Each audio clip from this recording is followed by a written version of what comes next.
Hello বন্ধুরা, আমি শম্পা। আমার রান্নাঘরে জানাই সবাইকে স্বাগত। আজ বানাবো মুগ ডালের পোস্ত। মুগ ডালটা কিন্তু 2 থেকে 3 ঘন্টা ভালো করে মুগ ডালটা ভিজে গেলে বেটে নেব। দিয়ে দেব কাঁচা লঙ্কা, নুন, হলুদ ভালো করে মাখিয়ে নেব। মাখানো হয়ে গেলে বড়া করে ভেজে নেব।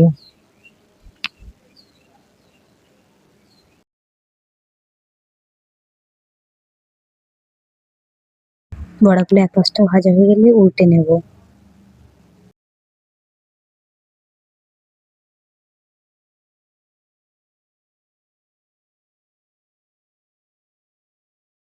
ভাজা বড়াগুলো তুলে রাখবো। দিয়ে দেবো আলুগুলো কিছুক্ষণ নাড়াচাড়া করবো। একটু ভাজা হয়ে গেলে দিয়ে দেবো ঝিঙে দিয়ে কিছুক্ষণ নাড়াচাড়া করবো।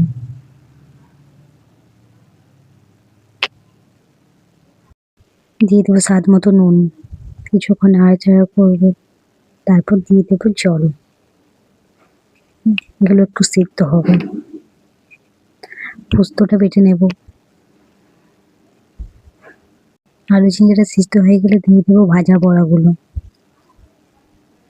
বেটে রাখা একটু মুগ ডাল, নাড়াচাড়া করবো কিছুক্ষণ।